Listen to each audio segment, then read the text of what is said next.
Nancy and George are in Chicago, where a talk show host named Marcy is getting death threats. Unless I'm wrong, this is the third TV death threat book, after Stay Tuned for Danger and Update on Crime. They share culprit threats, like a ripped-up photo, voice-changed messages, and taking over a teleprompter during filming. I think the real culprit here is a lack of original ideas. Argo Font Book Review, Argo Font Book Review. Marcy films an episode about modeling. No joke, the first commercial break is 20 seconds after the show starts. Instead of interviewing the guests, Marcy interviews the audience members, asking them leading questions, trying to get them to say inflammatory things. It's a little awkward when Marcy tries to start a fight between Nancy and the models. The culprit writes a threatening message on a photograph of Marcy. Then the culprit rips the photograph into tiny pieces. Now she can't read the message. That was a dumb move. Nancy notices the writing was done with a magenta marker. She finds the marker, but can't identify the owner. Marcy has two suspects. Vic Molina is her angry ex-boyfriend, who's suing her over the rights to the show. Samantha Savage is a popular rock star with a bad girl image. She wants revenge after Marcy exposed her as a Girl Scout honor student. The last suspect is magazine editor Karen Kristoff, who wants to start her own talk show. Nancy also meets stage manager Jack Cole. He says he and Marcy grew up together. They used to hang out in secret underground tunnels, just like the one on the cover. Oh, dang it, the cover spoiled the culprit's identity. Jack is supposed to be a surprise culprit. He has no motive, and he's a minor character who rarely appears. However, the suspect list at the start of the book says he's a major character, and it gives away his secret motive. So Jack is not that much of a surprise culprit.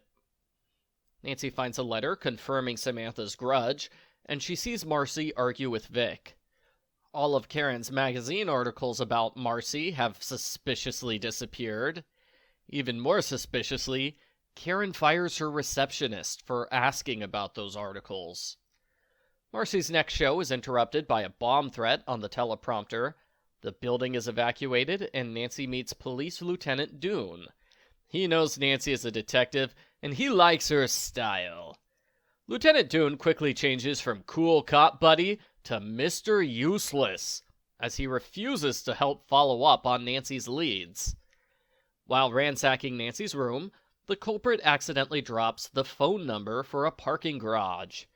Inside the garage, Nancy oversees Vic and Samantha conspiring against Marcy. Marcy takes phone calls during her next show. The culprit calls and threatens her.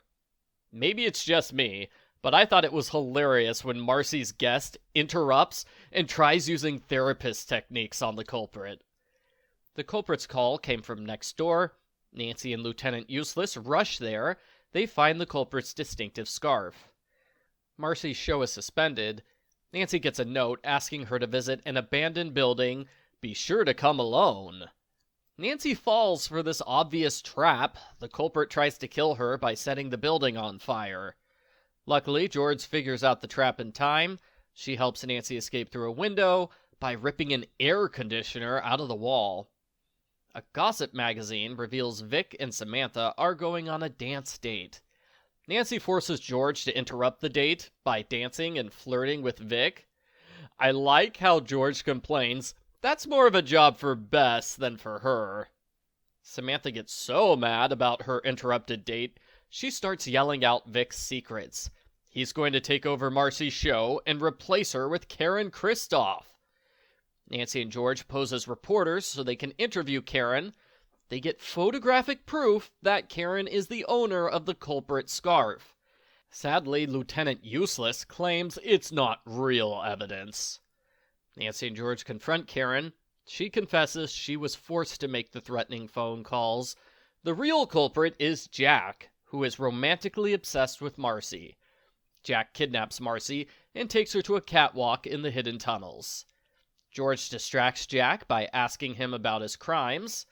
This allows Nancy to sneak up on Jack. She knocks his gun away with 2 kicks. Jack starts choking Nancy. Marcy does nothing at all to help, and Nancy defeats Jack with 2 more kicks. In the happy ending, Marcy's show gets a better contract, she starts dating Vic again, and Samantha ends their feud. The end. Post-book follow-up. This book is okay. I think I'd like it better if the suspect list and cover didn't spoil the culprit's identity. I like the parts of Marcy filming her TV show. I didn't like the parts with Karen. They felt a little forced, as in, she's a little too removed from the TV show to plausibly be the culprit, but the book keeps trying to throw suspicion on her anyway. There are 4 or 5 minor characters at the show who I didn't mention in my review. They easily could have been removed or combined. I'm guessing they weren't, because the culprit is hiding among the group of innocuous background characters. I wonder if the characters in this book are supposed to be based on real celebrities from 1993. One of Marcy's guests is Dr. Helen. It wouldn't be a stretch to claim Dr. Helen is supposed to be Dr. Ruth. In the first chapter, Nancy notes that Marcy's off-screen personality is quite different from her bubbly on-screen personality. I wish the book had gone more into that. It would have been relevant, since Samantha's motive is having her real personality be exposed. Overall, it's a standard entry in the series, which I suppose is to be expected when you have a recycled plot like this one. There were some things I liked, but nothing so good that I would recommend it over the other books with the same plot.